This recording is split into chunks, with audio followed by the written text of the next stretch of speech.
Hello ಎಲ್ರಿಗೂ ನಮಸ್ಕಾರ. Welcome to my YouTube channel. ನಮ್ಮ ಮುಖದಷ್ಟೇ ನಮ್ಮ ಕೂದಲಿನ ಆರೈಕೆ ಮಾಡೋದು ಕೂಡ ತುಂಬ ಮುಖ್ಯ ಆಗುತ್ತೆ. ಇತ್ತೀಚೆಗೆ ಕೂದಲು ಉದುರೋ ಸಮಸ್ಯೆ ಜಾಸ್ತಿ ಆಗಿದೆ. ಪ್ರತಿಯೊಬ್ಬರಿಗೂ ಕೂಡ ಕೂದಲು ದಪ್ಪವಾಗಿ ಉದ್ದವಾಗಿ ಆರೋಗ್ಯವಾಗಿರಬೇಕು ಅಂತ ಆಸೆ ಇರುತ್ತೆ. ಕೂದಲಿಗೆ ಸರಿಯಾದ ಆರೈಕೆ ಪೋಷಕಾಂಶಗಳು ಸಿಗದೇ ಇದ್ದಾಗ ಕೂದಲು ಡ್ರೈ ಆಗುವಂಥದ್ದು, ಉದುರೋದು, ಕಟ್ ಆಗೋದು, ಸ್ಪ್ಲಿಟ್ ಎಂಡ್ಸ್ ಆಗೋದು, ಈ ರೀತಿ ಪ್ರಾಬ್ಲಮ್ಸ್ನ ಫೇಸ್ ಮಾಡಬೇಕಾಗತ್ತೆ. ಸೊ ಇವತ್ತಿನ ವಿಡಿಯೋದಲ್ಲಿ ನಾನು ಪ್ರತಿ ತಿಂಗಳು ನಾನು ಯಾವ ರೀತಿಯಾಗಿ ಏರ್ ಕೇರನ್ನು ಮಾಡ್ತೀನಿ ಅನ್ನೋದನ್ನು ಸ್ಟೆಪ್ ಬೈ ಸ್ಟೆಪ್ಪು ನಾನು ನಿಮಗೆ ತಿಳಿಸ್ತಾ ಹೋಗ್ತೀನಿ. ವಿಡಿಯೋನ ಎಲ್ಲೂ ಸ್ಕಿಪ್ ಮಾಡದೆ ಪೂರ್ತಿಯಾಗಿ ನೋಡಿ. ಹಾಗೆ ನೀವೇನಾದರೂ ಫಸ್ಟ್ ಟೈಮ್ ನಮ್ಮ ಚಾನಲನ್ನು ನೋಡ್ತಿದ್ರೆ ಇನ್ನೂ ಯಾರೆಲ್ಲ ಸಬ್ಸ್ಕ್ರೈಬ್ ಮಾಡ್ಕೊಂಡಿಲ್ಲ ಅಂದರೆ ಪ್ಲೀಸ್ ಸಬ್ಸ್ಕ್ರೈಬ್ ಮಾಡ್ಕೊಳ್ಳಿ. ಪಕ್ಕದಲ್ಲಿ ಕಾಣುವಂಥ ಬೆಲ್ ಐಕನ್ ಪ್ರೆಸ್ ಮಾಡಿ ಆಲ್ ಅಂತ ಸೆಲೆಕ್ಟ್ ಮಾಡ್ಕೊಳ್ಳಿ. ಹಾಗಾದರೆ ವಿಡಿಯೋನ ಸ್ಟಾರ್ಟ್ ಮಾಡೋಣ. ಮೊದಲನೇದಾಗಿ ಫಸ್ಟ್ ಸ್ಟೆಪ್, ಸ್ಪ್ಲಿಟ್ ಎಂಡ್ಸ್ನ ತೆಗಿಬೇಕು ಅಥವಾ ಸ್ಪ್ಲಿಟ್ ಎಂಡ್ಸನ್ನು ಕಟ್ ಮಾಡಬೇಕು. ಆ ಡ್ರೈ ಆಗಿರೋವಂಥ ತುದಿನ ನಾವು ಕಟ್ ಮಾಡಬೇಕು. ಕೂದಲಿನ ತುದಿಯಲ್ಲಿ ತೇವಾಂಶ ಕಡಿಮೆಯಿಂದಾಗಿ ಕೂದಲಿನ ತುದಿ ಡ್ರೈ ಆಗಿರುತ್ತೆ, ತುಂಬ ರಫ್ ಆಗಿರುತ್ತೆ. ಎಷ್ಟೇ ಉದ್ದ ಮತ್ತು ದಪ್ಪ ಕೂದಲಿದ್ರೂ ಕೂಡ ಕೂದಲು ಡ್ರೈ ಆಗಿದ್ರೆ, ಸ್ಪ್ಲಿಟ್ ಎಂಡ್ಸ್ ಇದ್ದರೆ ಕೂದಲಿಗೆ ಒಳ್ಳೆ ಲುಕ್ ಇರೋದಿಲ್ಲ, ನೋಡೋದಕ್ಕೆ ಕೂಡ ಚೆನ್ನಾಗಿ ಕಾಣೋದಿಲ್ಲ. ಪ್ರತಿ ತಿಂಗಳಿಗೆ ಒಂದು ಸರಿ ಆದರೂ ಸ್ಪ್ಲಿಟ್ ಎಂಡ್ಸ್ನ ತೆಗಿಬೇಕು. ಸ್ಪ್ಲಿಟ್ ಎಂಡ್ಸ್ನ ತೆಗಿಯೋದಕ್ಕಿಂತ ಮುಂಚೆ ಡ್ರೈ ಆಗಿರೋವಂಥ ಕೂದಲಿನ ತುದಿನ ಫಸ್ಟು ನೀವು ಕಟ್ ಮಾಡ್ಕೋಬೇಕು. ನಾನಿಲ್ಲಿ 3 ಇಂಚಿನಷ್ಟು ಕೂದಲನ್ನು ಕಟ್ ಮಾಡ್ಕೋತಾ ಇದ್ದೀನಿ. ಈ ರೀತಿ ಕಟ್ ಮಾಡೋದ್ರಿಂದ ಕೂದಲಿಗೆ ಒಂದು ಶೇಪ್ ಸಿಗುತ್ತೆ, ಒಂದು ಲೆವೆಲ್ ಆಗಿ ಕಾಣುತ್ತೆ. ಸ್ಪ್ಲಿಟ್ ಎಂಡ್ಸ್ ಯಾವಾಗ ಬೇಕಾದರೂ ಆಗ್ಬೋದು. ಚಳಿಗಾಲ ಇರ್ಬೋದು, ಮಳೆಗಾಲ ಇರ್ಬೋದು, ಬೇಸಿಗೆ ಕಾಲ ಅಂತ ಅಲ್ಲ, ಯಾವಾಗ ಬೇಕಾದರೂ ಬರ್ಬೋದು. ಕಾರಣ ಇಷ್ಟೇ, ಕೂದಲಿಗೆ ತೇವಾಂಶ ಕಡಿಮೆ ಆಗಿದ್ದರೆ, ಪೋಷಕಾಂಶಗಳ ಕೊರತೆ ಇದ್ದಾಗ ಅವಾಗವಾಗ 15 ದಿನಕ್ಕೊಮ್ಮೆ ಅಥವಾ ತಿಂಗಳಿಗೊಮ್ಮೆ ಆದರೂ ನೀವು ಕೂದಲನ್ನು ಟ್ರಿಮ್ ಮಾಡೋದ್ರಿಂದ ಅಥವಾ ಸ್ಪ್ಲಿಟ್ ಎಂಡ್ಸ್ನ ನೀವು ಕಟ್ ಮಾಡೋದ್ರಿಂದ, ಸರಿಯಾಗಿ ಆಯಿಲಿಂಗ್ ಮಾಡೋದ್ರಿಂದ ಈ ಸ್ಪ್ಲಿಟ್ ಎಂಡ್ಸ್ ಪ್ರಾಬ್ಲಮ್, ಡ್ರೈ ಏರ್ನ ಪ್ರಾಬ್ಲಮ್ ಸಂಪೂರ್ಣವಾಗಿ ನೀವು ಕಡಿಮೆ ಮಾಡ್ಬೋದು. ಇದರಿಂದ ಇನ್ನೂ ಒಂದು ಬೆನಿಫಿಟ್ಸ್ ಇದೆ. ಈ ರೀತಿ ಸ್ಪ್ಲಿಟ್ ಎಂಡ್ಸ್ ಅಥವಾ ಏರ್ನ ಟ್ರಿಮ್ ಮಾಡೋದ್ರಿಂದ ಕೂದಲು ಚೆನ್ನಾಗಿ ಬೆಳೆಯೋದಕ್ಕೆ ಸಹಾಯ ಆಗುತ್ತೆ. ಹಾಗೆ ಕೂದಲು ನೋಡೋದಕ್ಕೂ ಕೂಡ ಸುಂದರವಾಗಿ ಹೆಲ್ದಿಯಾಗಿ ಇರುತ್ತೆ. ಈಗ ನೆಕ್ಸ್ಟ್ ಈ ರೀತಿಯಾಗಿ ಸ್ವಲ್ಪ ಕೂದಲನ್ನು ತಗೊಂಡು ಈ ರೀತಿಯಾಗಿ ಟ್ವಿಸ್ಟ್ ಮಾಡಿ ಟೈಟಾಗಿ ಸುತ್ಕೊಳ್ಳಿ. ಕೂದಲಿನ ಮಧ್ಯೆ ಏನಾದರೂ ಸ್ಪ್ಲಿಟ್ ಎಂಡ್ಸ್ ಇದ್ದರೆ ಅದು ಕಾಣುತ್ತೆ ನಿಮಗೆ. ಸೊ ಈಸಿಯಾಗಿ ಕಟ್ ಮಾಡ್ಬೋದು. ನನಗೆ ಅಷ್ಟೊಂದು ಸ್ಪ್ಲಿಟ್ ಎಂಡ್ಸ್ ಏನು ಕಾಣಿಸ್ತಿಲ್ಲ, ನಾನು ಆವಾಗವಾಗ ಕಟ್ ಮಾಡ್ತಿರ್ತೀನಿ. ಸೊ ಅಷ್ಟೊಂದೇನು ನನಗೆ ಇಲ್ಲ, ಸ್ವಲ್ಪ ಎಲ್ಲೋ ಒಂದೊಂದಿದೆ, ಅದನ್ನು ನಾನು ಕಟ್ ಮಾಡ್ತಾಯಿದ್ದೀನಿ.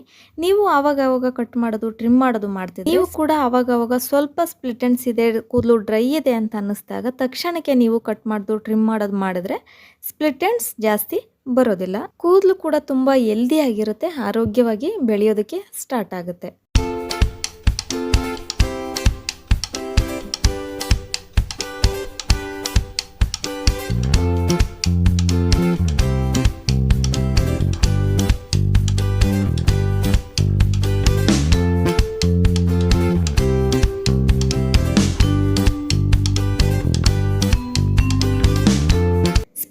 ಕಟ್ ಮಾಡಿ ಆದಮೇಲೆ ನೆಕ್ಸ್ಟ್ ಸ್ಟೆಪ್ಪು ಆಯಿಲಿಂಗ್. ಚಳಿಗಾಲ ಆಗಲಿ ಅಥವಾ ಬೇಸಿಗೆ ಕಾಲ ಆಗಲಿ ತಲೆಗೆ ಕೂದಲಿಗೆ ಎಣ್ಣೆ ಹಾಕೋದು ಅಥವಾ ಹಚ್ಚೋದು ತುಂಬಾ ಮುಖ್ಯ ಆಗುತ್ತೆ.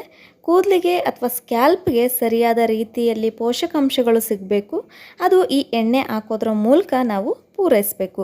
ನಾನಿಲ್ಲಿ ಹೋಮ್ ಮೇಡ್ ಆಯಿಲನ್ನು ಮನೆಯಲ್ಲೇ ಪ್ರಿಪೇರ್ ಮಾಡಿರೋ ಎಣ್ಣೆನ ಯೂಸ್ ಮಾಡ್ತಿದ್ದೀನಿ. ಇದರಲ್ಲಿ 3 ಥರ ಎಣ್ಣೆನ ನಾನು ಮಿಕ್ಸ್ ಮಾಡಿದ್ದೀನಿ. ಮೊದಲೇ ಕಾಯಿಸಿರೋದ್ರಿಂದ ಮತ್ತೆ ನಾನು ಇದನ್ನು ಡೈರೆಕ್ಟಾಗಿ ಕಾಯಿಸಲ್ಲ, ಬದಲಾಗಿ ಡಬಲ್ ಬಾಯ್ಲರ್ ಮೆಥಡನ್ನು ಯೂಸ್ ಮಾಡ್ತಾಯಿದ್ದೀನಿ. ಈ ರೀತಿ ಬಿಸಿ ನೀರಿನ ಮೇಲೆ ಎಣ್ಣೆ ಬೌಲನ್ನು ಇಟ್ಟು ಸ್ವಲ್ಪ ಬೆಚ್ಚಗೆ ಆದರೆ ಸಾಕು, ತುಂಬ ಕಾಯಿಸೋದೇನು ಬೇಡ. ಬುರುಡೆಗೆ ಸ್ವಲ್ಪ ಬಿಸಿ ತಾಗಿದ್ರೆ ಸಾಕು. ನಾನಿಲ್ಲಿ ಯಾವ ಎಣ್ಣೆನ ಯೂಸ್ ಮಾಡ್ತಿದ್ದೀನಿ ಅಂತ ತಿಳ್ಕೊಬೇಕು ಅಂದರೆ ಡಿಸ್ಕ್ರಿಪ್ಷನ್ನಲ್ಲಿ ಲಿಂಕನ್ನು ಹಾಕಿರ್ತೀನಿ, ಚೆಕ್ ಮಾಡಿ. ಈ ಎಣ್ಣೆನ ನತ್ತಿಗೆ ಹಾಕಿ ಸ್ವಲ್ಪ ನಿಧಾನವಾಗಿ ಮಸಾಜ್ ಮಾಡಿ. ನಂತರ ಬುರುಡೆಗೆ ಅಥವಾ ಸ್ಕ್ಯಾಲ್ಪ್ಗೆ ಪೂರ್ತಿಯಾಗಿ ಹಚ್ಚಿ ಕೂದಲಿಗೆ ಮತ್ತು ಕೂದಲು ತುದಿವರೆಗೂ ಎಣ್ಣೆನ ಚೆನ್ನಾಗಿ ಹಚ್ಚಿ 5 ನಿಮಿಷ ಚೆನ್ನಾಗಿ ಬೆರಳುಗಳಿಂದ ಮಸಾಜನ್ನು ಮಾಡಬೇಕು. ಮಸಾಜ್ ಮಾಡೋದ್ರಿಂದ ಬ್ಲಡ್ ಸರ್ಕ್ಯುಲೇಷನ್ ಚೆನ್ನಾಗಾಗುತ್ತೆ. ಎಣ್ಣೆ ಹಚ್ಚಿ ಆದಮೇಲೆ ಸ್ಟೀಮಿಂಗ್ ಮಾಡಬೇಕು. ನಿಮ್ಮ ಹತ್ರ ಸ್ಟೀಮರ್ ಇದ್ದರೆ ಅದನ್ನು ಯೂಸ್ ಮಾಡಿ, ಇಲ್ಲ ಅಂದರೆ ಸಿಂಪಲ್ ಮೆಥಡನ್ನು ನಿಮಗೆ ಹೇಳ್ಕೊಡ್ತೀನಿ ಇವತ್ತು. ಒಂದು ಟವಲನ್ನು ತಗೊಳ್ಳಿ, ಆ ಟವಲನ್ನು ಬಿಸಿ ನೀರಲ್ಲಿ ಅದ್ದಿ, ನೀರನ್ನು ಚೆನ್ನಾಗಿ ಹಿಂಡ್ಕೊಂಡು ಅದನ್ನು ಈ ರೀತಿಯಾಗಿ ತಲೆಗೆ ಸುತ್ತಿ 10 ನಿಮಿಷ ಅದನ್ನು ಬಿಟ್ಟರೆ ಸಾಕು.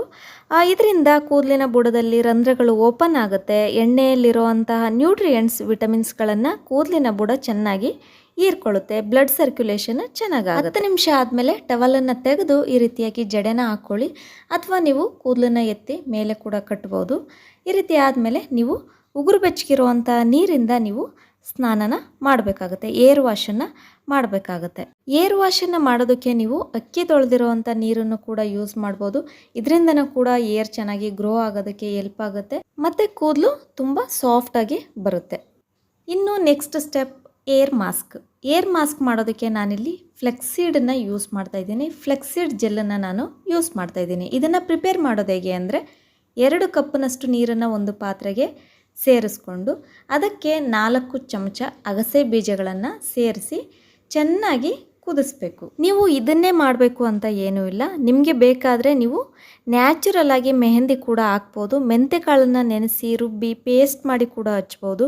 ಬಾಳೆಹಣ್ಣಿನ ಏರ್ ಮಾಸ್ಕ್ ಆಗಲಿ ಅಥವಾ ಮೊಟ್ಟೆ ಏರ್ ಮಾಸ್ಕ್ ಆಗಲಿ ನೀವು ಯಾವುದು ಬೆಸ್ಟ್ ಅನಿಸುತ್ತೋ ಅದನ್ನು ನೀವು ಅಪ್ಲೈ ಮಾಡ್ಬೋದು. ನಾನಿಲ್ಲಿ ಫ್ಲಾಕ್ಸೀಡ್ ಜೆಲ್ಲನ್ನು ಯೂಸ್ ಮಾಡ್ತಾ ಇದ್ದೀನಿ. ಈ ಅಗಸೆ ಬೀಜಗಳನ್ನು ನೀರಲ್ಲಿ ಚೆನ್ನಾಗಿ ಕುದಿಸ್ಬೇಕು. ನಂತರ ನೊರೆ ಬರೋದಕ್ಕೆ ಸ್ಟಾರ್ಟ್ ಆದ ತಕ್ಷಣ ಅದು ಜೆಲ್ ರೀತಿ ಬರೋದಕ್ಕೆ ಸ್ಟಾರ್ಟ್ ಆಗುತ್ತೆ. ನಿಮಗೆ ನೋಡಿದರೆ ಗೊತ್ತಾಗುತ್ತೆ. ತುಂಬ ಹೊತ್ತು ಕುದಿಸ್ಬೇಡಿ, ತುಂಬ ಗಟ್ಟಿ ಆಗಿಬಿಡುತ್ತೆ.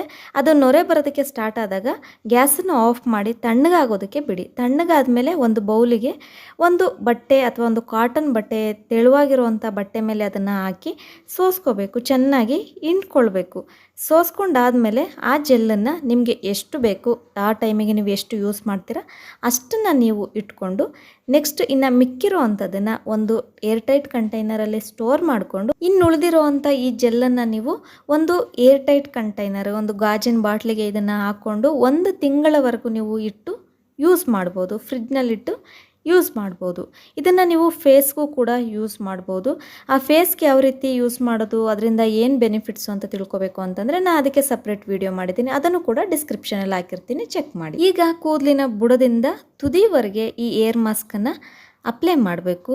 ನೀವು ಅಪ್ಲೈ ಮಾಡಿ ಆದಮೇಲೆ ಮೈಲ್ಡ್ ಶ್ಯಾಂಪು 30 ನಿಮಿಷ ಬಿಟ್ಟು ಮೈಲ್ಡ್ ಶ್ಯಾಂಪು ಹಚ್ಚಿ ಉಗುರು ಬೆಚ್ಚಗಿರುವಂಥ ನೀರಲ್ಲಿ ಏರ್ ವಾಶನ್ನು ಮಾಡಬೇಕು. ಏರ್ ವಾಶ್ ಆದಮೇಲೆ ಏರ್ ಡ್ರೈ, ಯಾವುದೇ ಕಾರಣಕ್ಕೂ ಏರ್ ಡ್ರೈ ಮಾಡೋದಕ್ಕೆ ಏರ್ ಡ್ರೈಯರ್ಗಳನ್ನು ಯೂಸ್ ಮಾಡಬೇಡಿ. ಫ್ಯಾನ್ ಗಾಳಿ ಆಗಲಿ ಅಥವಾ ಏರ್ ಡ್ರೈಯರ್ಗಳನ್ನಾಗಲಿ ನೀವು ಯೂಸ್ ಮಾಡಬೇಡಿ. ಇದರಿಂದ ಏರ್ ಡ್ಯಾಮೇಜ್ ಆಗ್ಬೋದು, ಸ್ಪ್ಲಿಟ್ ಎಂಡ್ಸ್ ಕೂಡ ಆಗ್ಬೋದು. ಈ ರೀತಿಯಾಗಿ ನೀವು ಫಸ್ಟು ವಾರಕ್ಕೆ 1 ಸರಿ ಅಂತೆ ಮಾಡಿ ಏರ್ ಸಾಫ್ಟ್ ಆದಮೇಲೆ 15 ದಿನಕ್ಕೊಂದು ಸರಿ ಮಾಡಿದರೆ ಸಾಕು. ಕೂದಲು ನೋಡೋದಕ್ಕೆ ತುಂಬ ಚೆನ್ನಾಗಿರಬೇಕು, ಕೂದಲು ಉದುರೋ ಸಮಸ್ಯೆ ಇರಬಾರ್ದು, ಸ್ಟ್ರಾಂಗ್ ಆಗಿರಬೇಕು ಅಂದರೆ ನಮ್ಮ ಏರ್ ಕೇರ್ ತುಂಬ ಮುಖ್ಯ ಆಗುತ್ತೆ. ನಾವು ಸ್ಪಾಗಳಿಗೆ ಹೋಗಿ ದುಡ್ಡು ಖರ್ಚು ಮಾಡಬೇಕಾಗುತ್ತೆ. ಅದರ ಬದಲಾಗಿ ನಾವು ಮನೆಯಲ್ಲಿ ಏರ್ ಟ್ರೀಟ್ಮೆಂಟ್ಗಳನ್ನ ಈಸಿಯಾಗಿ ಮಾಡ್ಕೋಬೋದು. ಮನೆಯಲ್ಲಿ ಮಾಡೋ ಏರ್ ಸ್ಪಾ ರಿಸಲ್ಟ್ಗೂ ಪಾರ್ಲರ್ನಲ್ಲಿ ಮಾಡುವಂಥ ಏರ್ ಸ್ಪಾ ರಿಸಲ್ಟ್ಗೂ ಏನೂ ಡಿಫ್ರೆನ್ಸ್ ಇರೋದ್ರಿಲ್ಲ. ಎರಡರಲ್ಲೂ ಕೂಡ ರಿಸಲ್ಟ್ ಸಿಗುತ್ತೆ. ಕೊನೆಯದಾಗಿ ಏರ್ ಸೀರಮ್ನ ಅಪ್ಲೈ ಮಾಡಿ, ಇದು ಕೂದಲು ಸಿಕ್ಕುಗೊಟ್ಟೋದನ್ನು ತಡೆಯುತ್ತೆ. ಹಾಗೆ ವಿಡಿಯೋ ಇಷ್ಟ ಆದರೆ ಪ್ಲೀಸ್ ಲೈಕ್ ಮಾಡಿ, ಕಮೆಂಟ್ ಮಾಡಿ, ಶೇರ್ ಮಾಡಿ, ಹಾಗೆ ಸಬ್ಸ್ಕ್ರೈಬ್ ಮಾಡೋದನ್ನು ಮಾತ್ರ ಮರಿಬೇಡಿ.